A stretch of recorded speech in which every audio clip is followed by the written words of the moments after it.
श्रीमद्भगवद्गीता अध्याय 16 प्रारम्भ हुन्छ। दैवी तथा असुरी स्वभाव। श्री भगवान वाच अभयं सत्त्वसंशुद्धि ज्ञान योग व्यवस्थिति दानं दामश्च यज्ञश्च स्वाध्यायस्तप आर्जवम् अहिंसा सत्यमः क्रोधस्त्याग शान्तिरपैशुनं दया भूतेष्वलोलुप्तं मर्दवं हरिरचापलं तेजः क्षमा धृति शौच मद्रोहो नातिमानिता भवन्ति सम्पदं दैवीम बीजा तस्य भारत। भगवानले भन्नुभयो, हे भरतपुत्र, निर्भयता, आत्मशुद्धि, आध्यात्मिक ज्ञानको विकास, आत्मसंयम, यज्ञ परायणता, वेदाध्ययन, तपस्या, सरलता, अहिंसा, सत्यता, क्रोधविहीनता, त्याग, शान्ति, अर्काको दोष देख्न नचाहने, सबै जीवमा करुणा, लोभविहीनता, भद्रता, लज्जा, दृढ सङ्कल्प, तेज, क्षमा, धैर्य, पवित्रता, ईर्ष्या तथा मनका अभिलाषाबाट मुक्ति तथा आदि सबै दिव्य गुणहरू केवल दैवी प्रकृतिले सम्पन्न देवता समान पुरुषमा पाइन्छन्। पवित्र 15औं अध्यायको प्रारम्भमा नै यो भौतिक जगतरूपी पिपलको रुखको वर्णन गरिएको छ। त्यसबाट निस्कने अतिरिक्त जराहरूको तुलना जीवका शुभ तथा अशुभ कार्यहरूसँग गरिएको छ। 9औं अध्यायमा पनि देव वा दैवी तथा असुर वा आसुरी भावको वर्णन गरिएको छ। वैदिक कार्यअनुसार सत्व गुणमा गरिएका सबै कार्यहरू मुक्तिका बाटोमा अग्रसर हुनका लागि मङ्गलमय मानिन्छन् र यस्ता कार्यलाई दैवी प्रकृति वा दिव्य स्वभाव भनिन्छ। यही दैवी प्रकृतिमा अडिएका मानिसहरू नै मुक्तिको बाटोमा अग्रसर हुने गर्दछन्। अर्कातिर रजोगुण र तमोगुणमा रहेर काम गर्नेहरूका लागि मुक्तिको सम्भावना छैन। तिनीहरू वा यही मनुष्य योनिमा रहन्छन् वा पशु जीवन तथा त्योभन्दा पनि नीच योनिमा झर्दछन्। यो 16औं अध्यायमा भगवानले दैवी प्रकृति तथा त्यसका गुणहरू र आसुरी प्रकृति तथा त्यसका गुणहरूको समान रूपमा वर्णन गर्नुभएको छ। ती गुणका लाभ र हानिको व्याख्या पनि उहाँले गर्नुभएको छ। दिव्य गुण सम्पन्न तथा दैवी प्रवृत्ति भएका व्यक्तिलाई यहाँ अभिजातस्य भनिएको छ, जो अत्यन्त सारगर्भित छ। दैवी प्रवृत्तियुक्त परिवेशमा सन्तान प्राप्त गर्ने विधिलाई वैदिक शास्त्रमा गर्भाधान संस्कार भनिएको छ। दिव्य गुण सम्पन्न सन्तान प्राप्त गर्न चाहने बाबुआमाले मानिसको सामाजिक जीवनका लागि तोकिएका 10वटा नियमहरूको पालन गर्नुपर्दछ। भगवत गीतामा हामीले असल सन्तान उत्पन्न गर्ने सहवास कार्यसँग साक्षात् भगवान श्रीकृष्णको सम्बन्ध हुन्छ भन्ने प्रसङ्ग पढिसकेका छौँ। किनभने कृष्ण भावनामृतका लागि गरिने यौन क्रीडालाई निन्दनीय मानिँदैन। कृष्ण भावनामृतमा रहने मानिसले कुकुर बिरालो जस्तै सन्तान उत्पन्न गर्न खोज्नु हुँदैन। तिनीहरूले जन्मना साथ कृष्ण भावनामय हुने सन्तान उत्पन्न गर्नुपर्दछ। कृष्ण भावनामृतमा तल्लीन भएका बाबुआमाका सन्तानले यो सुअवसर पाउनै पर्दछ। वर्णाश्रम धर्म नामक सामाजिक संस्थाले सामाजिक जीवनमा 4 श्रेणी वा 4 प्रकारका व्यावसायिक वर्ग वा 4 वर्णको व्यवस्था गरेको छ। यसको अर्थ जन्मगत आधारमा मानव समाजलाई विभाजन गर्नु होइन। शैक्षिक योग्यताका आधारमा यस्तो विभाजन हुन सक्दछ। समाजमा शान्ति र सम्पन्नता कायम राख्न यस्तो विभाजन गरिएको हो। अतः यहाँ उल्लेख गरिएका गुणहरू दैवी गुण हुन् र यी गुणहरू आध्यात्मिक ज्ञानमा प्रगति गर्ने व्यक्तिका लागि हुन्। यी गुणका सहायताले मानिसले भौतिक संसारबाट मुक्ति पाउन सक्दछ। वर्णाश्रम व्यवस्थामा सन्यासीलाई नै सबै सामाजिक वर्ण तथा आश्रमका प्रधान गुरु भनिएको छ। ब्राह्मणलाई समाजका अन्य 3 वर्ग क्षत्रिय, वैश्य तथा शूद्रका गुरु मानिन्छ। तर सन्यासी यी सबै वर्गभन्दा माथि हुन्छ। त्यसैले सन्यासहरू ब्राह्मणहरूका पनि गुरु मानिन्छन्। सन्यासीको पहिलो योग्यता नै निर्भय हुनु हो। किनभने सन्यासी कुनै पनि सहायता वा समर्थन बिनाको एक्लो हुन्छ। ऊ त केवल भगवानका कृपामा निर्भर हुन्छ। सबै प्रकारका नाता सम्बन्ध छोडे भने कसले मेरो रक्षा गर्ला भन्ने विचार गर्ने मानिसले सन्यास आश्रम ग्रहण गर्नु हुँदैन। अन्तर्यामी भगवान श्रीकृष्णका परमात्माका रूपमा ममित्र रहनुहुन्छ भन्ने विश्वास मानिसमा हुनुपर्दछ। कहाँ कसले के गर्न चाहन्छ भन्ने कुरा सबै उहाँलाई जानकारी हुन्छ र उहाँले प्रत्येक वस्तुलाई देखिरहनु भएको छ। परमात्मा स्वरूप भगवान श्रीकृष्ण आफ्ना शरणागत व्यक्तिको रक्षा स्वयं गर्नुहुन्छ भन्ने दृढ विश्वास मानिसमा हुनुपर्दछ। उसले सोच्नुपर्दछ, म कहिले एक्लो छैन, म घना जङ्गलमा भए पनि भगवान श्रीकृष्णको साथमा छु र उहाँले नै हरेक प्रकारले मेरो रक्षा गर्नुहुन्छ। यही विश्वासलाई नै अभयम अर्थात् निर्भीकता भनिन्छ। सन्यास आश्रममा रहेका व्यक्तिले यस्तो मनस्थिति बनाइराख्नु आवश्यक हुन्छ।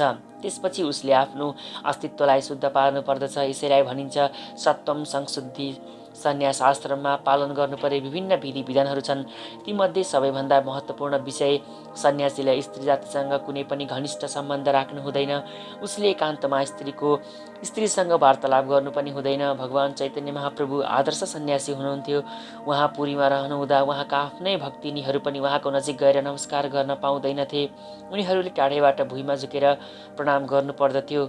यो स्त्री जातिप्रति राखिएको घृणाभाव नभई सन्यासीले स्त्रीसँग घनिष्ठ सम्बन्ध नराखुन् भन्ने उद्देश्यले उनीहरूमाथि लगाइएको प्रतिबन्धात्मक व्यवस्था हो।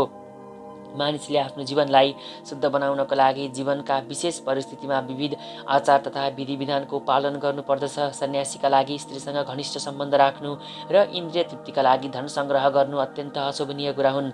यस अर्थमा स्वयं भगवान चैतन्य महाप्रभु एक आदर्श सन्यासी हुनुहुन्थ्यो। उहाँ स्त्री सम्बन्धप्रति अत्यन्त कठोर हुनुहुन्थ्यो र हामीले उहाँका जीवनबाट यो शिक्षा वा प्रेरणा लिन सक्दछौँ। उहाँ अधमभन्दा पनि अधम बद्ध जीवको कल्याणमा संलग्न रहने भगवानका अत्यन्त उदार अवतार मानिनुहुन्छ। तर पनि स्त्री सङ्गतका विषयमा उहाँ सन्यास आश्रमका विधि विधानलाई कठोरतापूर्वक पालन गर्न तत्पर हुनुहुन्थ्यो। छोटा हरिदास नाम भएका उहाँका एकजना निजी पार्षद थिए र उनी अन्य विश्वसनीय पार्षदहरूका साथ निरन्तर भगवान चैतन्य महाप्रभुका सङ्गतमा रहन्थे। तर संयोगवश ती छोटा हरिदासले एक दिन एउटी स्त्रीलाई कामुक दृष्टिले हेरेछन्।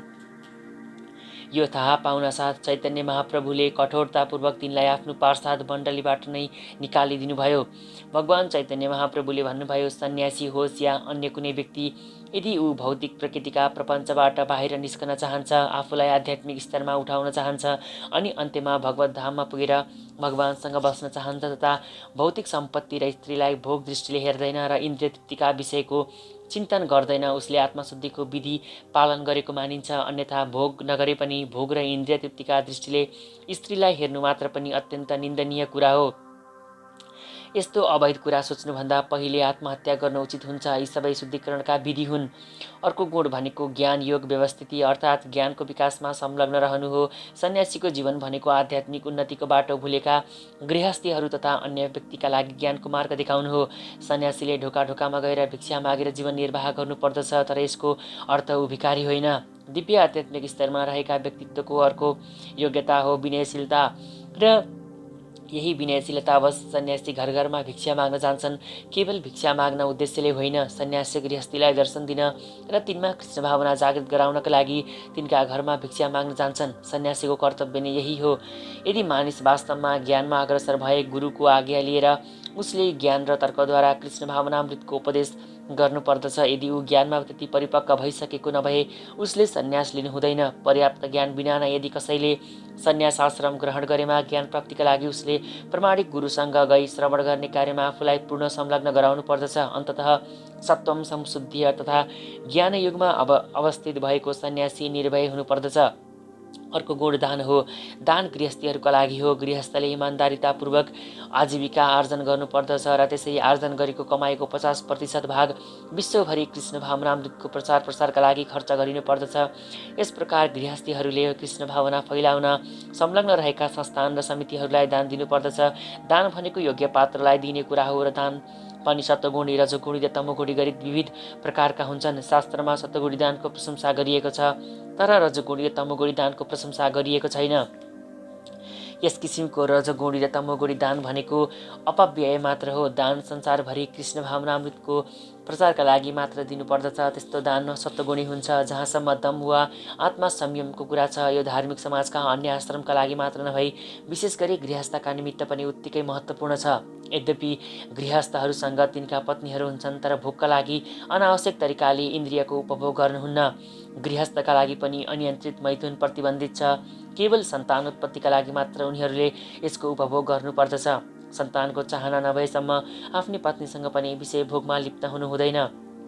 आधुनिक समाज मैथुन जीवनको भोग गर्नका लागि परिवार नियोजनका साधन तथा त्यस्तै अन्य घृणित विधिको उपभोग गर्दछन्, जसले गर्दा उसले सन्तानको उत्तरदायित्व वहन गर्नु नपरोस्। यो दिव्य गुण होइन, यो त आसुरी गुण हो। आध्यात्मिक जीवनमा प्रगति गर्न चाहने गृहस्थ वा अन्यले पनि मैथुन जीवनमा संयम राख्नै पर्दछ र भगवान श्रीकृष्णका सेवामा काम नलाग्ने सन्तान उत्पन्न गर्नु हुँदैन। यदि कोही कृष्ण भावना भावित सन्तान उत्पन्न गर्न समर्थ छ भने उसले 100 वटा सन्तान जन्माए पनि फरक पर्दैन, तर त्यस्तो क्षमता नहुने व्यक्तिले केवल इन्द्रिय सुखका लागि मात्र काम भोगमा लिप्त हुनु हुँदैन। गृहस्थले गर्नुपर्ने अर्को काम यज्ञ सम्पादन हो। यज्ञ सम्पादनका लागि पर्याप्त मात्रामा धन चाहिन्छ। ब्रह्मचर्य, वानप्रस्थ र सन्यास आश्रममा रहने व्यक्तिहरूसँग धन हुँदैन। तिनीहरू त भिक्षा मागेर जीवन चलाउँदछन्। तसर्थ विभिन्न प्रकारका यज्ञ गर्ने जिम्मा पनि गृहस्थीको काँधमा रहेको छ। तिनीहरूले वैदिक साहित्यद्वारा निर्देशित अग्निहोत्र यज्ञ गर्नुपर्दछ। तर आजभोलि यस्ता यज्ञहरू सम्पन्न गर्नु अति नै खर्चिलो हुन्छ र कठिन पनि हुन्छ। तसर्थ कुनै पनि गृहस्थले यस्ता यज्ञहरू सम्पन्न गर्न सक्दैनन्। यस युगका लागि सर्वश्रेष्ठ यज्ञ सङ्कीर्तन भनेको हरे कृष्ण कृष्ण कृष्ण हरे हरे, हरे राम राम राम हरे हरे, यस महामन्त्रको जप गर्नु नै सङ्कीर्तन यज्ञ हो। यो जप यज्ञ सर्वोत्तम छ, सबैभन्दा कम खर्चिलो पनि छ र प्रत्येक व्यक्तिले सजिलैसँग यो यज्ञ सम्पन्न गर्न सक्दछ र यसबाट लाभ पनि उठाउन सक्दछ। अतएव दान, इन्द्रिय संयम तथा यज्ञ सम्पादन यी तीनवटा कार्य गृहस्थीका लागि हुन्। अनि आउँदछ स्वाध्याय। यो स्वाध्याय अर्थात् वेदाध्ययन ब्रह्मचारी वा विद्यार्थीको लागि हो। ब्रह्मचारीले पनि स्त्रीहरूसँग सम्बन्ध राख्नु हुँदैन। ब्रह्मचारीले ब्रह्मचर्य व्रतको राम्ररी पालन गर्नुपर्दछ र आध्यात्मिक ज्ञानको विकासका लागि वेद अध्ययनमा आफ्नो मन लगाउनु पर्दछ। यसैलाई स्वाध्याय भनिन्छ। तपस अर्थात् तपस्या विशेष गरी वानप्रस्थीका लागि हो। मानिस सम्पूर्ण जीवनभर गृहस्थीमा मात्र रहनु हुँदैन। जीवनका 4 विभाग हुन्छन् भन्ने कुरा उसले थाहा पाउनु पर्दछ। ती हुन् ब्रह्मचर्य, गृहस्थ, वानप्रस्थ र सन्यास। तसर्थ गृहस्थ जीवनपछि मानिस विरक्त हुनु पर्दछ। यदि 100 वर्षको आयु भएमा उसले 25 वर्ष ब्रह्मचर्य, 25 वर्ष गृहस्थ, 25 वर्ष वानप्रस्थ र 25 वर्ष सन्यास आश्रममा रही जीवनयापन गर्नुपर्दछ। यी वेदमा वर्णित धार्मिक अनुशासनका नियमहरू हुन्। गृहस्थ जीवनबाट विरक्त भएपछि मानिसले शरीर, मन तथा जिब्रोलाई संयम राख्नु पर्दछ। त्यही नै तपस्या हो। वर्णाश्रम धर्म अन्तर्गत सम्पूर्ण समाज नै तपस्याका निमित्त हो। तपस्या बिना कसैलाई पनि मुक्ति प्राप्त हुँदैन। जीवनमा तपस्याको आवश्यकता छैन। केवल कल्पनात्मक चिन्तनद्वारा सबै कुरा ठिक हुन्छ भन्नु गलत हो। यस्तो कुराको समर्थन न वैदिक साहित्यले गरेको छ, न भगवद् गीताले। यस्ता सिद्धान्तहरू ती नक्कली अध्यात्मवादीहरूद्वारा बनाइन्छ जो बढीभन्दा बढी शिष्यहरू बनाउन चाहन्छन्। जहाँ विधि निषेधहरू छन्, जहाँ नियमहरू पालन गर्नु पर्दछ, त्यहाँ मानिसहरू आकर्षित हुँदैनन्। तसर्थ जो धर्मका नाममा अनुयायीहरू वा शिष्यहरू जम्मा गर्न चाहन्छन्, तिनीहरू नै यस्तो देखावटी काम गर्दछन्। तिनीहरूले न आफ्ना विद्यार्थीहरूका जीवनमा कुनै प्रतिबन्ध लगाउँदछन्, न आफ्नो जीवनलाई संयममा राख्दछन्। वेदले यस्तो पद्धतिलाई स्वीकृति दिएको छैन। जहाँसम्म आर्जवम अर्थात् सरलता आदि ब्राह्मणमा हुनुपर्ने गुणको सम्बन्ध छ, यसको पालन केवल एउटा आश्रमका मानिसले मात्र गर्नुपर्ने नभई ब्रह्मचर्य आश्रम, गृहस्थ आश्रम, वानप्रस्थ आश्रम र सन्यास आश्रम गरी 4 आश्रमका सदस्यले यो नियमको पालन गर्नुपर्दछ। मानिस अत्यन्त सरल तथा सिधा हुनुपर्दछ। अहिंसाको अर्थ कुनै पनि जीवको प्रगतिशील जीवन चक्रलाई अवरुद्ध नगर्नु हो। शरीरलाई मारे पनि शरीरमा रहने आत्मारूपी झिल्को कहिल्यै नमर्ने हुनाले इन्द्रियको तृप्तिका लागि पशु पक्षीको वध गर्नुमा कुनै हानि छैन भन्ने सोच्नु हुँदैन। यहाँ प्रशस्त अन्न, फलफुल तथा दुधको आपूर्ति हुँदाहुँदै पनि आजभोलिका मानिसमा पशुको मासु खाने लत बढिरहेको छ। पशुहरूलाई मार्नु आवश्यक छैन, यो शिक्षा सबैका लागि हो। खानका लागि जब कुनै विकल्प रहँदैन त्यस समय पशुवध गर्न सकिन्छ, तर त्यो पनि यज्ञमा अर्पण गरिएको हुनुपर्दछ। जे होस्, मानिसका लागि प्रशस्त खाद्य सामग्री हुँदाहुँदै पशु हत्या गर्नु राम्रो होइन। त्यसमा पनि जो आध्यात्मिक प्रगति गर्न चाहन्छन्, आत्मा साक्षात्कार गर्न चाहन्छन्, तिनीहरूले कहिले पनि पशु हत्या र मांस भक्षण गर्नु हुँदैन। अहिंसाको विशेष अर्थ नै अरूको प्रगतिशील जीवनलाई हानि नपुर्याउनु हो। पशुहरू पनि आफ्नो विकास क्रममा एक प्रकारको पशु योनिबाट अर्को प्रकारको पशु योनिमा देहान्तरण गर्दै प्रगति पथमा अग्रसर हुने गर्दछन्। यदि कुनै विशेष पशुको हत्या गरेमा उसको प्रगति रोकिन्छ। यदि कुनै पशु धेरै समयदेखि कुनै विशेष शरीरमा रहँदै आएको छ र असमयमा त्यसको हत्या भए, उसले फेरि त्यही शरीर लिएर बाँकी रहेको आयु पुरा गर्नुपर्दछ अनि मात्र त्यसले अर्को शरीर लिन पाउँदछ। अतएव आफ्नो स्वादको सन्तुष्टिका लागि कसैको प्रगतिलाई रोक्नु हुँदैन। यसैलाई अहिंसा भनिन्छ। सत्यमको अर्थ आफ्नो कुनै स्वार्थका लागि सत्यलाई बङ्ग्याउनु हो। वैदिक साहित्यको केही अंश अत्यन्त कठिन छ, तसर्थ कुनै प्रामाणिक गुरुद्वारा नै त्यस्ता अंशको अर्थ वा आशय बुझ्नु पर्दछ। वेदलाई बुझ्ने विधि पनि यही हो। श्रुतिको अर्थ हो कुनै आधिकारिक व्यक्तिबाट श्रवण गर्नु। आफ्ना स्वार्थपूर्तिका लागि मानिसले कुनै मनमानी अर्थ प्रयोग गर्नु हुँदैन। भगवद् गीताका धेरै टीकाहरू छन् जसमा मूल पाठको गलत व्याख्या गरिएको छ। शास्त्रका शब्दको वास्तविक भावार्थ बुझ्न प्रस्तुत गरिनु पर्दछ र यसलाई प्रामाणिक गुरुबाट नै सिक्नु पर्दछ। अक्रोधको अर्थ नरिसाउनु वा रिसलाई रोक्नु हो। कसैले रिस उठाउने गराए पनि सहिष्णु भन्नुपर्दछ, किनभने एकपटक क्रोध गर्ने बित्तिकै उसको सम्पूर्ण शरीर दूषित हुन पुग्दछ। क्रोध भनेको रजोगुण तथा कामबाट उत्पन्न हुने कुरा हो। अत योगीहरूले आफूलाई क्रोधबाट रोक्नु पर्दछ। अपैशुनमको अर्थ अर्काको दोष देख्ने काम नगर्नु वा अनावश्यक तरिकाले अर्काको संशोधन नगर्नु हो। चोरलाई चोर भन्नु निसन्देह पनि दोष देख्नु होइन, तर निष्कपट व्यक्तिलाई चोर भन्नु परम अपराध हो। आध्यात्मिक जीवनमा प्रगति गर्न चाहने व्यक्तिले यस्तो कार्य गर्नु हुँदैन। रीको अर्थ लज्जा हो र मानिस लज्जाशील हुनुपर्दछ। कुनै पनि निन्दनीय कार्य मानिसले गर्नु हुँदैन। अचापलम या सङ्कल्पको अर्थ हो कुनै कुराबाट उदास वा उत्तेजित नहुनु। कुनै प्रयासमा असफल भए भनेर त्यसप्रति खिन्न हुनु हुँदैन, बरु अझ धैर्य तथा सङ्कल्पका साथ प्रगति पथमा अघि बढ्नु पर्दछ। यहाँ प्रयोग भएको तेजस शब्द क्षत्रियका निमित्त प्रयोग भएको हो। क्षत्रिय सधैँ अत्यन्त बलशाली हुनुपर्दछ र निर्बलहरूको रक्षा गर्न समर्थ हुनुपर्दछ। तिनीहरूले आफूलाई अहिंसक देखाउनु हुँदैन। हिंसाको आवश्यकता पर्ने ठाउँमा हिंसा पनि देखाउनु पर्दछ। आफ्नो शत्रुलाई दमन गर्न सक्ने वीरले पनि विशेष परिस्थितिमा क्षमाको प्रदर्शन गर्न सक्नुपर्दछ। सानातिना अपराधका लागि उसले क्षमा पनि दिन सक्दछ। शौचमको अर्थ शरीर र मनमा मात्र होइन, आचरणमा समेत पवित्रता कायम राख्नु हो। यो विशेष गरी व्यापारी वर्गका मानिसहरूका लागि हो। व्यापारीहरूले कालोबजारी गर्नु हुँदैन। नातिमानिताको अर्थ हो सम्मानको आशा नराख्नु। यो शूद्र अर्थात् श्रमिक वर्गका मानिसका लागि भनिएको हो। वैदिक आदेशअनुसार यिनीहरूलाई 4 वर्णमा सबैभन्दा निम्न मानिएको छ। तिनीहरू अनावश्यक सम्मान या प्रतिष्ठाको अभिमानमा नलागि आफ्नो मर्यादाभित्र स्थिर भएर बस्नुपर्दछ। शूद्रको कर्तव्य नै सामाजिक व्यवस्थालाई अघि बढाउनको लागि आफूभन्दा उच्च वर्णहरूको सम्मान गर्नु हो। यहाँ उल्लेख गरिएका उपर्युक्त 26 प्रकारका योग्यताहरू दिव्य गुण हुन्। वर्णाश्रम, धर्म वा व्यावसायिक प्रवृत्ति अनुसार यी गुणहरूको विकास गरिनु पर्दछ। तात्पर्य भनेको भौतिक अवस्था कष्टकारक भए पनि यदि सबै वर्णका मानिसहरूले यी गुणहरू आर्जन गर्ने या बढाउने अभ्यास गरेमा तिनीहरू क्रमशः आध्यात्मिक अनुभूतिको सर्वोच्च पदसम्म उठ्न सक्छन्। दम्भो दर्पोऽभिमानश्च क्रोधः पारुष्यमेव च अज्ञानं चाभिजातस्य पार्थ सम्पदामासुरीम्। ये पृथापुत्र, अहंकार, घमण्ड, अभिमान, क्रोध, कठोर वचन तथा अज्ञान यी सबै गुण आसुरी स्वभाव भएका व्यक्तिसँग हुन्छन्। यस श्लोकमा नर्क जाने राजमार्गको वर्णन गरिएको छ।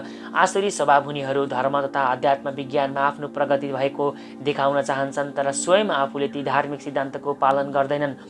तिनीहरू सधैँ कुनै न कुनै किसिमको शैक्षिक योग्यता र प्रचुर सम्पत्तिको स्वामी भएको घमण्ड गर्दछन्। आफू सम्मान योग्य नभए पनि अरूले सम्मान गरून् र पूजा गरून् भन्ने चाहन्छन्। तिनीहरू सानातिना कुरामा रिसाउँदछन् र चाहिने नचाहिने प्रलाप गर्दछन्, तर नम्रतापूर्वक बोल्न जान्दैनन्। तिनीहरू के गर्नुपर्ने हो र के गर्नु नपर्ने हो भन्ने जान्दैनन्। तिनीहरू आफ्नो इच्छा अनुसार मनको कल्पनाले जुनसुकै काम पनि गर्दछन्, तर कुनै प्रमाणलाई ध्यान दिँदैनन्। यस्ता मानिसले शरीरको प्रारम्भदेखि वा आमाको गर्भदेखि नै यी आसुरी गुणहरू लिएका हुन्छन्, अनि जति जति ठुलो हुँदै गयो उति उति ती अशुभ गुणहरू पनि तिनमा प्रकट हुँदै जान्छन्। दैवी सम्पत्ति मोक्षाय निबन्धाय आसुरीमता मा शुचः सम्पदं दैवीमभिजातोऽसि पाण्डव।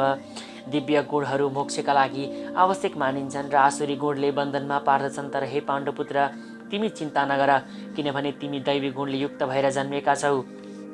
भगवान श्रीकृष्णले आसुरी गुणले रहित भएर जन्मिएको भनेर अर्जुनलाई प्रोत्साहित गर्नुभयो। उनी युद्धमा सम्मिलित हुनु आसुरीपन होइन, किनभने अर्जुन आफ्ना गुण र दोषमाथि विचार गर्दै थिए। उनी भीष्म तथा द्रोण जस्ता प्रतिष्ठित महापुरुषहरूको हत्या गरौँ कि नगरौँ भनेर विचार गर्दै थिए। उनी क्रोधको अधीनमा रहेर वा अहङ्कार वा निष्ठुरताको वशीभूत भएर काम गरिरहेका थिएनन्। तसर्थ अर्जुन आसुरी स्वभावका थिएनन्। क्षत्रियका लागि वा सैनिकका लागि शत्रुमाथि बाण प्रहार गर्नु नै दिव्य कर्म मानिन्छ र यस्तो कर्तव्यबाट विमुख हुनु बरु आसुरीपन हो। यसरी हेर्दा अर्जुनका लागि सो गर्नुपर्ने कुनै कारण थिएन। जीवनका विभिन्न आश्रममा रहेर सोही अनुसारको विधि विधानहरूको पालन गरेर नै मानिसले आध्यात्मिक जीवनको लक्ष्य दिव्य अवस्थालाई प्राप्त गर्न सक्दछ। द्वौभूत सर्गो लोकेस्मिन् दैव आसुर एव च देवो विस्तारस प्रोक्त आसुरं पार्थ मे शृणु। हे पृथापुत्र, यस संसारमा सृष्टि भएका मानिसहरू 2 प्रकारका छन्, दैवी तथा आसुरी। दैवी गुणबारे मैले पहिला नै विस्तारपूर्वक भनिसकेको छु। अब तिमी मबाट आसुरी गुणका बारेमा सुन। भगवानले अर्जुनलाई उनी दैवी गुण लिएर जन्मेको कुरामा आश्वस्त पार्नुभयो र उनीसँग अब आसुरी गुणको वर्णन गर्न प्रारम्भ गर्नुभयो। यस संसारका बद्ध जीवहरू 2 श्रेणीमा बाँडिएका छन्। जो दिव्य गुण सम्पन्न छन् ती नियमित जीवनयापन गर्दछन् र शास्त्र तथा विद्वानहरूले भनेअनुसारको आज्ञा पालन गर्दछन्। मानिसले प्रामाणिक शास्त्र अनुसार नै कर्तव्य पालन गर्नुपर्दछ। यस्तो मानसिकतालाई दैवी स्वभाव भन्दछन्। जसले शास्त्र विहित विधि विधानलाई मान्दैन र आफ्नै मनपरी तरिकाले काम गर्दछ त्यसलाई आसुरी स्वभाव भनिन्छ। शास्त्रका विधि विधानहरूप्रतिको आज्ञाभाव नै दैवी स्वभावको एकमात्र आधार वा कसी हो, अरू होइन। वैदिक साहित्यमा उल्लेख भए अनुसार देवता तथा असुर दुवै प्रजापतिबाट उत्पन्न भएका हुन्। तिनमा अन्तर के छ भने एउटाले वैदिक आदेश मान्दछन् र अर्काले त्यो मान्दैनन्।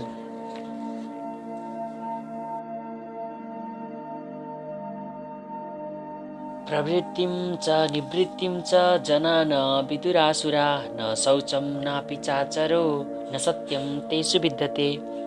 आसुरी गुण हुनेहरूले के गर्नुपर्दछ र के गर्नु हुँदैन भन्ने जान्दैनन्। तिनमा न पवित्रता हुन्छ न उचित आचरण नै हुन्छ न सत्यता नै पाइन्छ।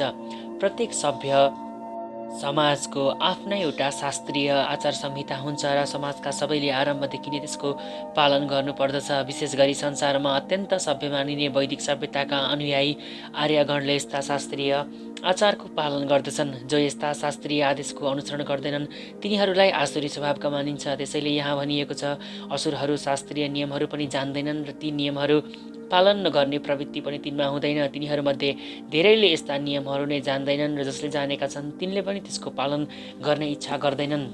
वैदिक आदर्शप्रति तिनीहरूको श्रद्धा पनि हुँदैन र त्यस अनुसार आचरण गर्ने इच्छा पनि तिनीहरूमा हुँदैन।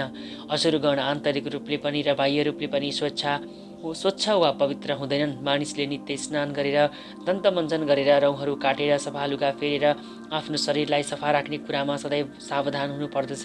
जहाँसम्म आन्तरिक स्वच्छताको कुरा छ त्यसका लागि मानिसले सधैँ ईश्वरको पवित्र नाम स्मरण गर्नुपर्दछ र हरे कृष्ण कृष्ण कृष्ण हरे हरे, हरे राम राम राम हरे हरे यो महामन्त्रको कीर्तन गर्नुपर्दछ।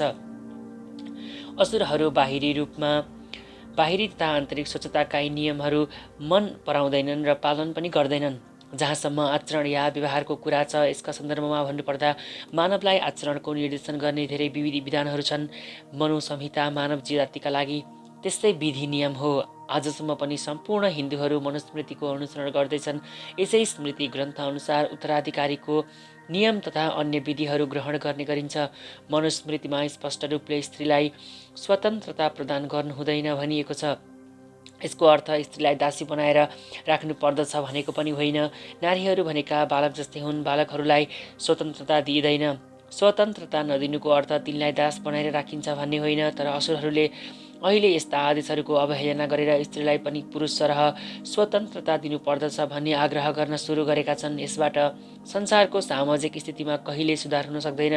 वास्तवमा जीवनका प्रत्येक अवस्थामा स्त्रीलाई सधैँ सुरक्षा प्रदान गरिरहनु पर्दछ।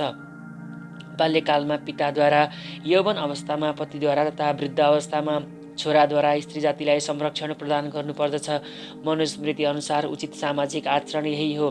तर आधुनिक शिक्षाले नारी जीवनमा एउटा कृत्रिम अहङ्कार बोधलाई जागृत गराएको छ। त्यसले गर्दा विवाह भन्ने कुरा अब मानव समाजमा एउटा कल्पना मात्र प्रमाणित हुँदै गएको छ। नारीहरूको नैतिक अवस्था पनि अहिले त्यति राम्रो छैन। समाजलाई हित हुने कुनै पनि उपदेश असुरहरूलाई मन पर्दैन। तिनीहरू महर्षिहरूका अनुभव र तिनबाट प्रतिपादित नीति तथा विधि विधानको आचरण गर्दैनन्। त्यसैले आसुरी व्यक्तिहरूको सामाजिक अवस्था अत्यन्त कष्टमय हुन्छ। असत्यं प्रतिष्ठं ते जगदाहुरनीश्वरम् अपरस परम सम्भूतं किमन्यत् कामक हैतुकम्। तिनीहरू जगत झुटो हो र यसको कुनै आधार छैन र यसलाई नियन्त्रण गर्ने कुनै ईश्वर पनि छैन भन्दछन्। तिनीहरूको भनाइमा यो सबै केवल काम वासनाका इच्छाद्वारा उत्पन्न भएको हो र काम वासना भएको यसको अरू कुनै कारण छैन। आसुरी स्वभावका मानिसहरूले यो जगत मायाजाल हो भन्ने निष्कर्ष निकाल्दछन्। तिनका मतमा यसको न कुनै कारण छ, न कार्य, न यसको कुनै नियन्त्रण छ, न प्रयोजन नै। यहाँका सबै कुराहरू झुटो हुन् भन्ने धारणा तिनीहरू राख्दछन्। तिनीहरूका अनुसार यो दृश्य जगत आकस्मिक भौतिक क्रिया प्रक्रियाको प्रतिफल मात्र हो। ईश्वरले कुनै विशेष उद्देश्यका लागि यो जगतको सृष्टि गर्नुभएको हो भन्ने कुरा तिनीहरू सोच्दैनन्। तिनीहरूको सिद्धान्त अनुसार यो सृष्टि आफै उत्पन्न भएको हो। त्यहाँ ईश्वर हुनुहुन्छ भन्ने कुरामा विश्वास गर्नु पर्दैन। तिनीहरूका दृष्टिमा पदार्थ र आत्माका बीचमा भिन्नता छैन र परमात्मालाई तिनीहरू मान्दैनन्। तिनीहरूका लागि जगतका हरेक वस्तुहरू पदार्थ मात्रै हुन् र यो सम्पूर्ण जगत अज्ञानको पिण्ड हो। तिनीहरूका अनुसार प्रत्येक वस्तु शून्य छ र यो दृश्य जगत भनेको केवल दृष्टिभ्रम मात्र हो। विविधतापूर्ण यो सम्पूर्ण सृष्टि अज्ञानको प्रदर्शन हो भन्ने कुरालाई तिनीहरू साँचो मान्दछन्। हामी सपनामा यस्ता धेरै वस्तुहरूको सृष्टि गर्दछौँ जसको वास्तविक जगतमा कुनै अस्तित्व हुँदैन, तर निन्द्राबाट उठेर हेर्दा ती सबै सपना रहेछन् भन्ने थाहा पाउँदछौँ। असुरहरू यो जीवनलाई सपना भन्दछन्, तर यही सपनालाई अत्यन्त राम्रोसँग भोग पनि गर्दछन्। तसर्थ तिनीहरू ज्ञान आर्जन गर्नभन्दा आफ्ना स्वप्नलोकमा नै अधिकभन्दा अधिक भुलिरहन्छन्। तिनीहरूका अनुसार एउटा बालक स्त्री पुरुषको सम्भोगका प्रतिफल हो र यो संसार कुनै आत्मा बिना नै उत्पन्न भएको हो। तिनका विचारमा पदार्थको सम्मिश्रणबाट मात्र जीवात्माहरू उत्पन्न हुन्छन् र त्यहाँ आत्माको अस्तित्वको कुनै प्रश्न नै छैन। जसरी बिना कारण पसिना र तथा मृत शरीरबाट विभिन्न जीवित प्राणी उत्पन्न हुन्छन्, त्यसरी नै यो सम्पूर्ण जीवित संसार पनि ब्रह्माण्डका भौतिक पदार्थहरूको संयोगबाट प्रकट हुने गर्दछ। तसर्थ भौतिक प्रकृति नै यो संसारको कारण हो, यसबाहेक अर्को कारण छैन। गीतामा भनिएको छ, मध्याक्षेणम प्रकृति सुयेत सचराचरम, अर्थात् सारा भौतिक जगत मेरो निर्देशन अनुसार गतिशील हुन्छ। तर गीतामा व्यक्त गरिएका भगवान श्रीकृष्णका यी वचनहरूमाथि तिनीहरू विश्वास गर्दैनन्। अर्को शब्दमा भन्दा असुरहरूलाई संसारको सृष्टिका विषयमा सम्पूर्ण ज्ञान नै छैन। तीमध्ये प्रत्येकले आआफ्नो किसिमका कुनै न कुनै सिद्धान्त बनाएका हुन्छन्। तिनीहरूका अनुसार शास्त्रको कुनै एउटा व्याख्या अर्को व्याख्या जस्तै असल छ, किनभने शास्त्रीय उपदेशहरूको मानक ज्ञानमा तिनीहरूले विश्वास नै गर्दैनन्। एतं दृष्टिमवष्टभ्य नष्टात्मानोऽल्पबुद्धय प्रभवन्त्युग्र कर्माणं क्षयाय जगतो हितः। यस्तै किसिमका निष्कर्षको अनुगमन गर्दै आफैमा हराएका बुद्धिहीन आसुरी मानिसहरू संसारको विनाश गर्न अनुपयोगी र भयावह कार्यमा संलग्न हुन्छन्। आसुरी स्वभावका व्यक्तिहरू त्यस्ता कार्यमा व्यस्त रहन्छन् जुन कार्यले संसारलाई विनाशतिर लैजान्छ। भगवानले यिनीहरूलाई बुद्धिहीन भन्नुभएको छ। ईश्वरको कुनै बोध नभएका भौतिकवादीहरू स्वयं आफूलाई प्रगति गरिरहेको ठान्दछन्। भगवत गीता अनुसार त्यस्ता व्यक्तिहरू बुद्धिहीन हुन् र तिनीहरू सबै शुभ विचारबाट शून्य हुन्छन्। तिनीहरू यो भौतिक जगतको अधिकभन्दा अधिक भोग गर्न प्रयत्न गर्दछन् र त्यसका लागि आफ्नो इन्द्रिय तृप्ति गर्ने कुनै न कुनै साधनको आविष्कार गर्ने कार्यमा लागिरहन्छन्। यस्तो भौतिक आविष्कारलाई मानव सभ्यताको विकास मानिन्छ, तर यसको दुष्परिणाम के हुन्छ भने यसबाट अधिकाधिक मानिस हिंस्र तथा क्रूर हुन जान्छन्। तिनीहरू पशु तथा मानवप्रति पनि अत्यन्त निर्दयी हुन्छन्। एकले अर्कालाई कस्तो व्यवहार गर्नुपर्दछ भन्ने कुरा तिनीहरूलाई थाहा हुँदैन। आसुरी व्यक्तिहरूमा पशु हत्या गर्ने इच्छा अत्यन्त प्रबल हुन्छ। यस्ता मानिसहरू संसारका शत्रु मानिन्छन्, किनभने अन्त्यमा तिनीहरूले यस्तो स्थिति निम्त्याउँदछन् वा कुनै यस्तो वस्तुको सृष्टि गर्दछन् जसले गर्दा सम्पूर्ण सृष्टि नै ध्वस्त हुन पुग्दछ। अप्रत्यक्ष रूपमा यो श्लोकले नाभिकीय अस्त्रको आविष्कारलाई सङ्केत गरेको छ, जुन कुराको गौरव आज सारा विश्वले गरिरहेको छ। कुनै पनि क्षणमा युद्ध हुन सक्दछ र यी पारमाणिक हतियारहरूले पृथ्वीमा विनाश गर्न सक्दछन्। यस्ता वस्तुहरू संसारको विनाश गर्ने उद्देश्यले नै निर्माण गरिएका हुन्छन् र यो श्लोकले पनि यही कुराको सङ्केत गरेको छ। ईश्वरप्रतिको अविश्वासले गर्दा नै मानव समाजमा यस्ता हतियारको आविष्कार भएको हो। हतियारहरूको आविष्कार संसारको शान्ति तथा सम्पन्नताका लागि गरिएको होइन। काममाश्रित्य दुष्परं दम्भ मान मदान्विता मोहाद गृहीत्वा सदाग्रहन् प्रवन्तन्ते शुचिव्रता।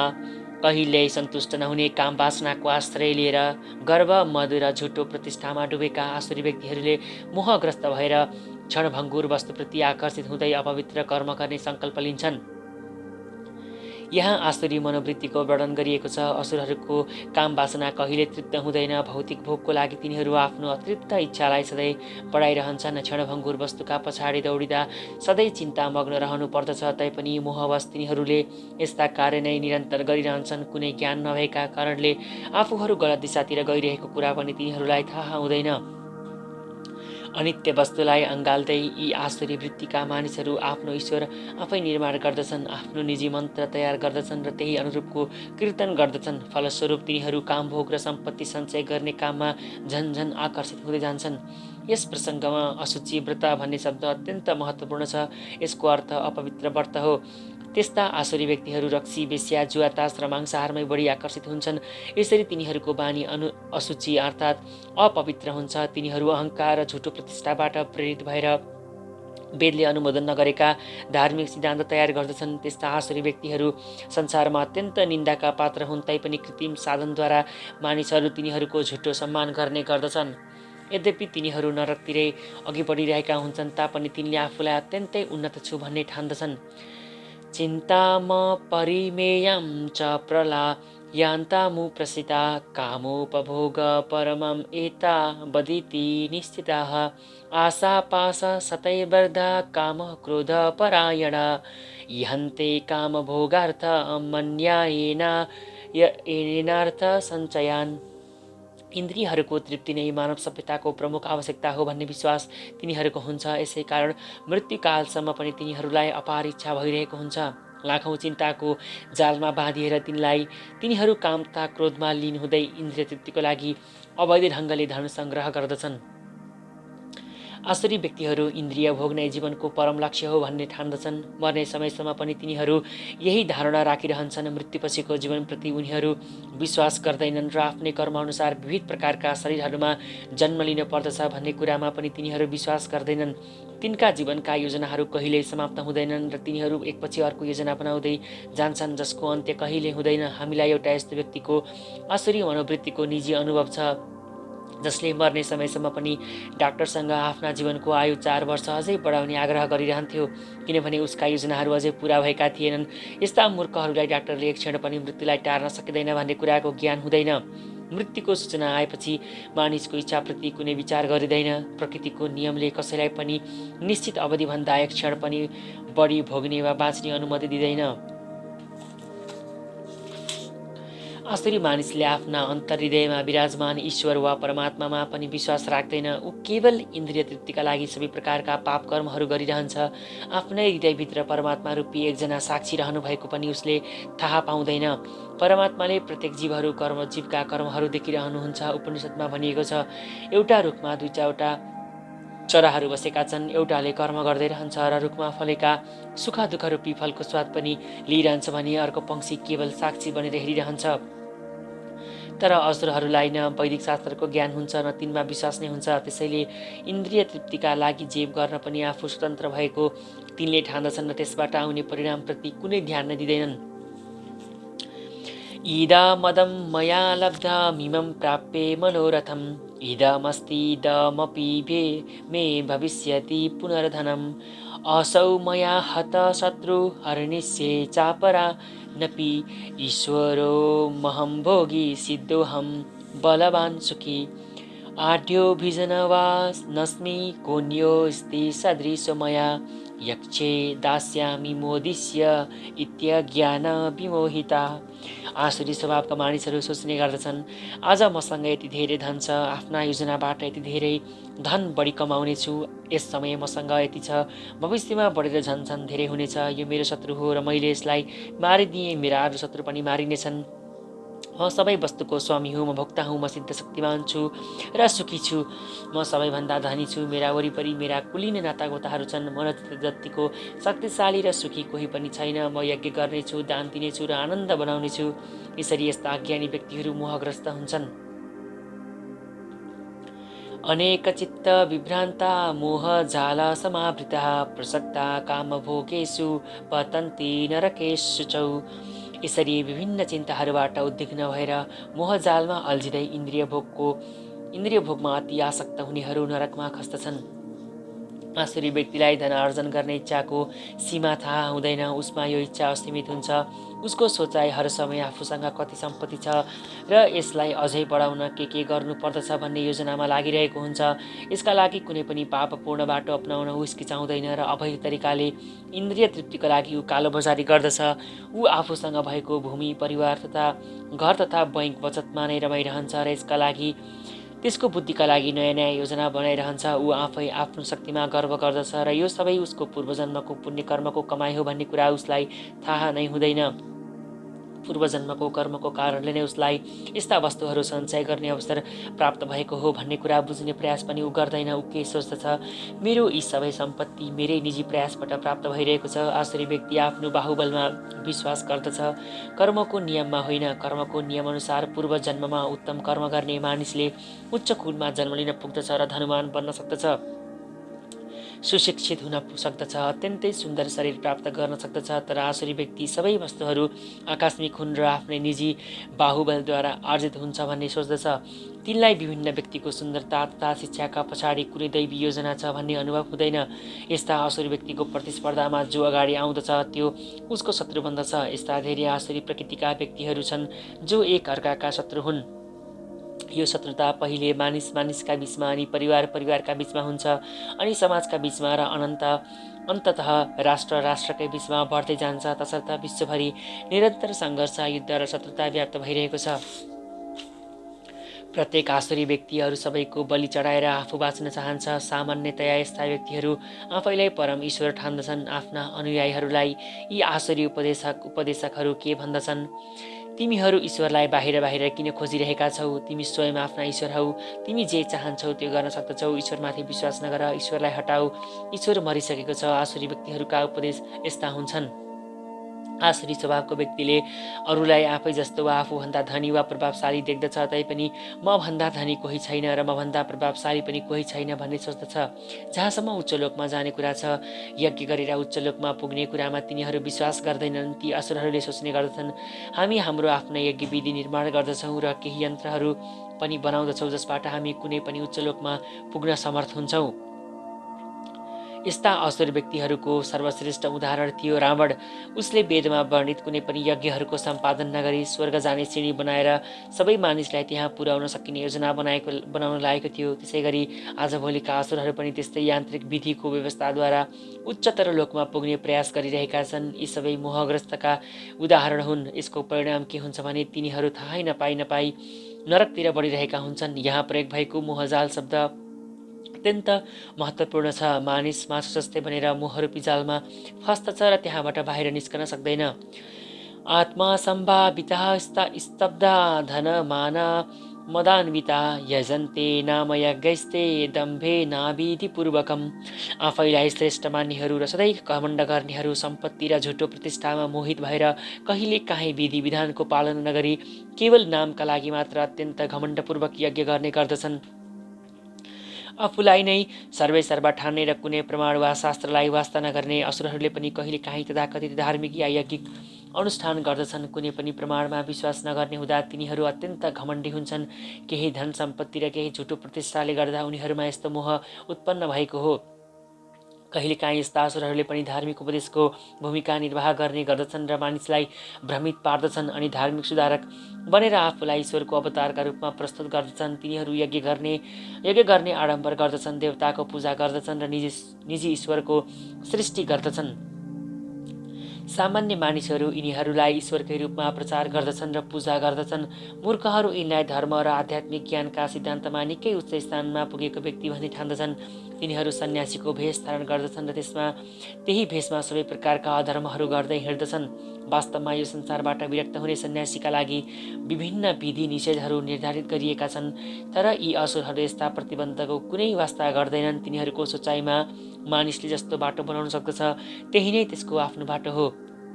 अनुसरण गर्न नसकिने त्योभन्दा अर्को कुनै आदर्श बाटो छैन। त्यसमा शास्त्रीय विधि विधानहरूको पालन नगरिने हुनाले यहाँ अविधिपूर्वकम भन्ने शब्दमा विशेष जोड दिएको छ। यी सबै कुराहरू सधैँ अज्ञान र मोहका कारणले हुने गर्दछन्।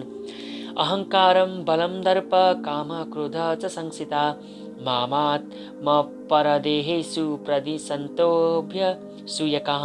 अहङ्कार, बल, घमण्ड, काम तथा क्रोधले मोहित भएको आसुरी व्यक्ति आफ्ना र अरूका शरीरमा रहेको भगवानसँग पनि ईर्ष्या गर्दछ र सही धर्मको निन्दा पनि गर्न थाल्दछ। आसुरी स्वभावको मानिस भगवानको श्रेष्ठताको विरोध गर्ने हुँदा उसले शास्त्रमा पनि विश्वास गर्न चाहँदैन। ऊ भगवानको अस्तित्व र शास्त्र दुवैको ईर्ष्या गर्दछ। तथाकथित प्रतिष्ठा, धन र शक्तिको सङ्ग्रहबाट उसमा यस्तो ईर्ष्या उत्पन्न हुने गर्दछ। उसलाई यो वर्तमान जीवन नै आगामी जीवनको तयारी हो भन्ने कुरा थाहा हुँदैन। यस्तो कुरा थाहा नभएर ऊ स्वयं आफू र अरूसँग द्वेष गर्न थाल्दछ। ऊ अरू जीवनको हिंसामा र आफ्नै हिंसामा पनि लाग्न सक्दछ। अज्ञानताको कारण उसले भगवानको परम नियन्त्रणको पनि वास्ता गर्दैन। शास्त्र तथा भगवानसँग ईर्ष्या राख्ने हुँदा उसले ईश्वरको अस्तित्वको विरुद्धमा झुट्टो तर्कहरू प्रस्तुत गर्दछ र शास्त्रीय प्रमाणलाई मान्दैन। ऊ प्रत्येक कर्ममा आफूलाई स्वतन्त्र र शक्तिमान भएको ठान्दछ।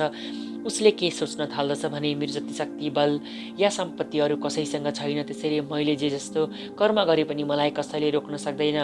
आफ्ना इन्द्रिय सुखका बाटोमा अगाडि बढ्न अवरोध पुर्याउने शत्रुलाई ऊ आफ्नो सम्पूर्ण शक्ति लगाएर धराशायी पार्ने योजना बनाउन थाल्दछ।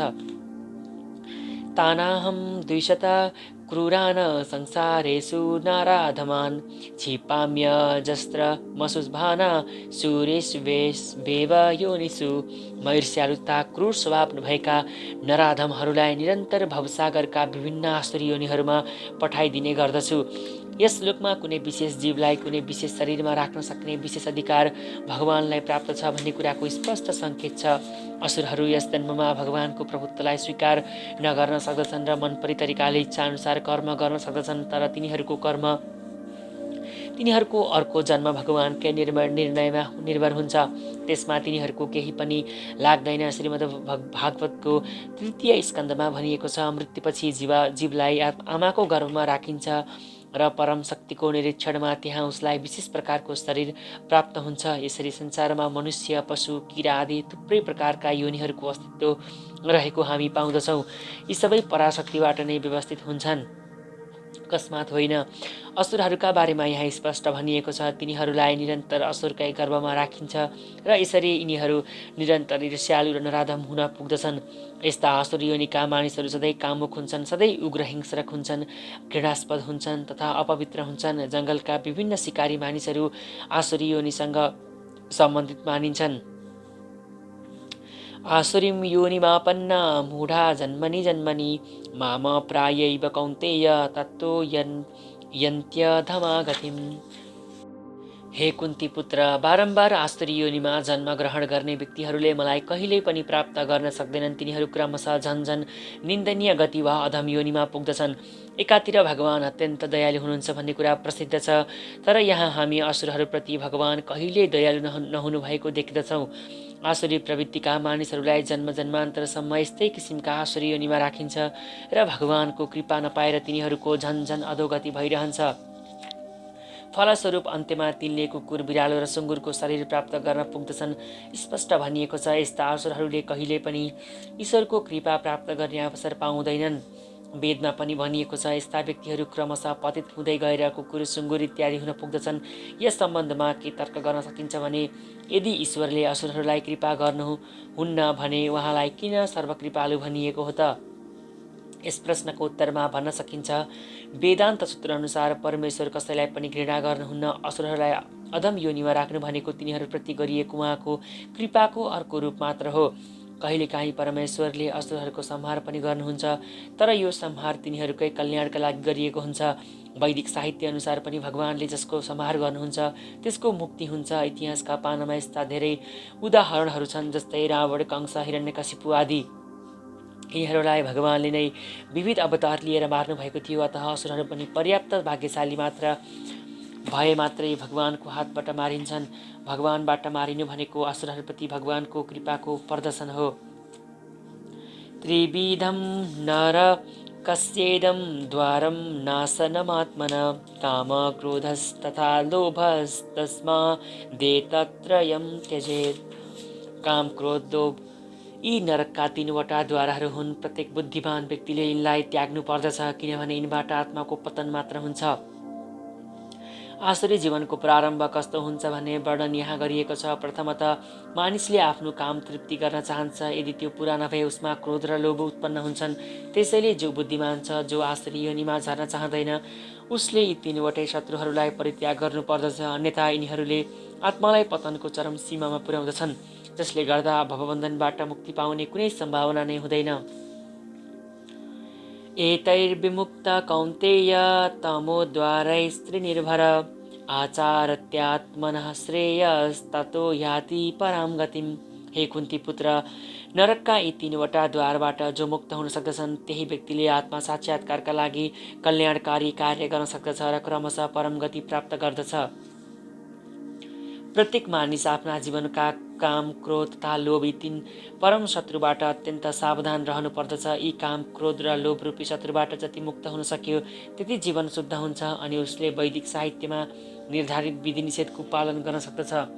मानव जीवनका विधि निषेधहरू पालन गर्दै मानिसले क्रमशः आफूलाई आत्मा साक्षात्कारका स्तरमा प्रतिष्ठित गर्न सक्दछ। यस्तो अभ्यासद्वारा भाग्यशाली व्यक्तिले आफूलाई कृष्ण भावनामृतको स्तरसम्म उठाउन सक्दछ अनि उसको सफलता सुनिश्चित हुन्छ। वैदिक साहित्यमा मानिसलाई पवित्रताको स्तरसम्म आइपुग्न सक्षम बनाउने कर्म तथा कर्मफलका विधिहरू बताइएको छ। यी सम्पूर्ण विधिहरू काम, क्रोध तथा लोभको परित्यागमा आधारित छन्। यिनै विधिहरूको ज्ञानद्वारा मानिस आत्मा साक्षात्कारको माथिल्लो स्तरसम्म पुग्न सक्दछ र अन्त्यमा भक्तिमा पुगेपछि यस्तो आत्मा साक्षात्कारको पूर्णता प्राप्त हुन्छ। भक्तिमा नै बद्ध जीवको मुक्ति सुनिश्चित हुन्छ।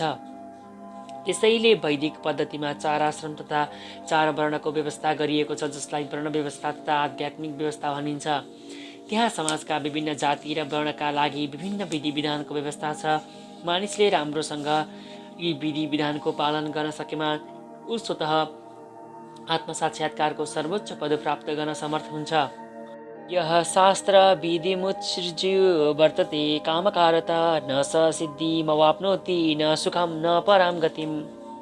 जसले शास्त्रको आदेशलाई अवहेलना गरेर मनोमानी तरिकाले कार्य गर्दछ उसलाई न सिद्धि प्राप्त हुन्छ न सुख प्राप्त हुन्छ न त परम गति नै प्राप्त हुन सक्दछ।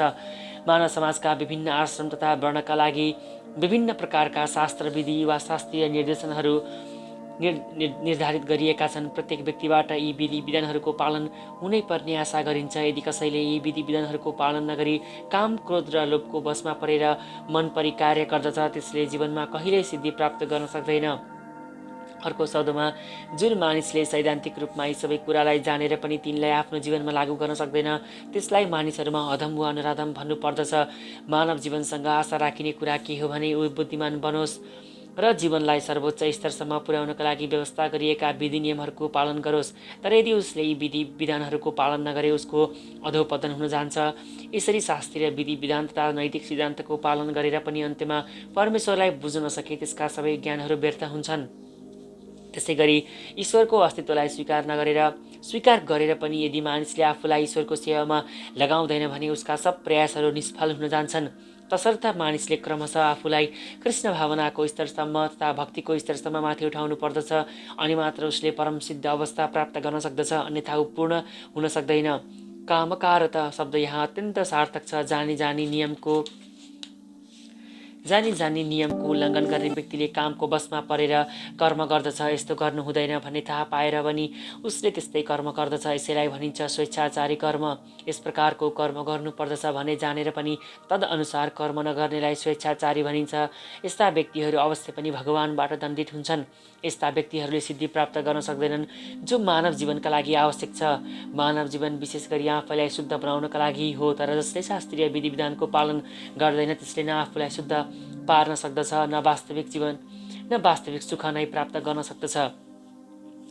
तस्मात् छात्रं प्रमाणं ते कार्यव्यवस्थितौ ज्ञात्वा शास्त्र विधानोक्तं कर्म कर्तुमिहार्षि। अतः मानिसले शास्त्र विधि अनुसार के कर्तव्य हो र के अकर्तव्य हो भन्ने बुझ्नु पर्दछ। शास्त्रीय विधि विधानलाई जानेर त्यसै अनुरूप कर्म गर्नुपर्दछ जसले गर्दा ऊ क्रमशः माथि उठ्न सकोस्। 15औं अध्यायमा भनिएको छ, वेदका सारा विधि विधानहरू भगवान श्रीकृष्णलाई बुझ्नका लागि हुन्। भगवद् गीता पढेर यदि कसैले भगवान श्रीकृष्णलाई बुझ्दछ र कृष्ण भावनामा अवस्थित भई आफूलाई भक्ति सेवामा समर्पित गर्दछ त्यसले वैदिक साहित्यमा दिइएका ज्ञानको पूर्णतालाई प्राप्त गर्दछ। भगवान चैतन्य महाप्रभुले यस विधिलाई अत्यन्त सरल बनाउनु भएको छ। उहाँले मानिसहरूलाई केवल हरे कृष्ण कृष्ण कृष्ण हरे हरे, हरे राम राम राम हरे हरे यो महामन्त्रको जप गर्ने, भगवानको भक्ति गर्ने तथा भगवानलाई भोग लगाएको उच्छिष्ट प्रसाद ग्रहण गर्ने उपदेश दिनुभयो। सम्पूर्ण रूपले भक्ति सेवामा प्रत्यक्ष संलग्न हुने व्यक्तिले समग्र वैदिक साहित्य बुझ्यो र त्यसको सम्पूर्ण सार तत्त्व पनि प्राप्त गर्यो भन्ने ठानिन्छ। कृष्ण भावनामा वा भक्तिमा नलागेका साधारण मानिसहरूले अवश्य नै वेदको निर्देशन अनुसार आफ्नो कर्तव्य र अकर्तव्यको निर्णय गर्नुपर्दछ। कुनै तर्क नगरी त्यही अनुरूप आफ्नो कर्तव्य पालन गर्नुपर्दछ। यसैलाई शास्त्रको नियम पालन गर्ने भनिन्छ। बद्ध जीवमा पूर्ण इन्द्रिय, ठग्ने प्रवृत्ति, त्रुटि गर्ने प्रवृत्ति र मोहग्रस्त हुने स्वभाव जस्ता 4 दोषहरू हुन्छन्। तर शास्त्रमा यी दोषहरू हुँदैनन्। यिनै 4 दोषले गर्दा बद्ध जीवले शास्त्रीय विधि विधानहरूको निर्माण गर्न सक्दैन। तसर्थ शास्त्रमा उल्लेखित विधि विधानहरूद्वारा यी दोषहरूबाट मुक्त हुनु स्वाभाविक हो। त्यसैले ठुला ठुला महात्माहरू, आचार्य तथा महापुरुषहरू पनि कुनै परिवर्तन नगरी यी शास्त्र विधिलाई स्वीकार गर्दछन्। भारतमा आध्यात्मिक विद्याका धेरै सम्प्रदायहरू छन्। ती सबैलाई प्राय 2 श्रेणीमा राखिएको छ। निराकारवादी र साकारवादी। यी दुवै सम्प्रदायले वेदको नियमअनुसार आफ्नो जीवन बिताउने गर्दछन्। शास्त्रका नियमहरूको पालन नगरी कसैले पनि सिद्धि प्राप्त गर्न सक्दैन। अतः जसले शास्त्रको वास्तविक तात्पर्य बुझेको छ त्यो भाग्यशाली मानिन्छ। मानव समाजको पतन हुने मुख्य कारण भन्नु नै भगवत विद्याका नियमप्रति द्वेष राख्नु हो। यो मानव जीवनको सबैभन्दा ठुलो अपराध हो। त्यसैले भगवानको भौतिक शक्ति अर्थात् मायाले 3वटा तापका रूपमा हामीलाई सधैँ कष्ट भोगाइरहेका छन्। यो भौतिक शक्ति पनि प्रकृतिका 3वटा गुणले बनेको छ। भगवानलाई जान्ने ज्ञानको बाटो नखुल्दासम्म मानिसले सकेसम्म सत्वगुणमा रहने प्रयास गर्नुपर्दछ। सत्वगुणका स्तरसम्म उठ्न नसक्ने हो भने मानिसले आसुरी जीवनका कारण स्वरूप रजोगुण र तमोगुणको बन्धनमा रहनुपर्ने हुन्छ। यस्ता रजोगुणी र तमोगुणी व्यक्तिहरूले शास्त्रहरूको उपहास गर्दछन्, पवित्र व्यक्तिको निन्दा गर्दछन् तथा भगवत ज्ञानलाई हाँसोमा उडाउने गर्दछन्। तिनीहरू गुरुको आदेशको उल्लङ्घन गर्दछन् र शास्त्र विधिसँग कुनै सरोकार राख्दैनन्। भक्तिको महिमा श्रवण गरेर पनि तिनीहरू भक्तितर्फ आकर्षित हुन सक्दैनन्। यसरी तिनीहरू आफ्नो तथाकथित उन्नतिका लागि आफ्नै किसिमको बाटो बनाउँदछन्। यी नै मानव जीवनका कतिपय दोषहरू हुन् जसले जीवनलाई आसुरी प्रवृत्तितिर डोर्याउँदछ। यदि केही गरी मानिसले आफूलाई आध्यात्मिक उच्चताको मार्गमा अग्रसर गराउन सक्ने तथा उच्च स्तरसम्म पुर्याउन सक्ने उपयुक्त र प्रमाणिक सद्गुरुको मार्ग निर्देशन पाउन सक्यो भने उसको जीवन सफल हुन्छ। यस प्रकार श्रीमद् भगवत गीता ग्रन्थ अन्तर्गत दैवी तथा आसुरी स्वभाव शीर्षक 16औं अध्यायको भक्ति वेदान्त तात्पर्य समाप्त भयो। हरि ओम तत्सत्। ओम।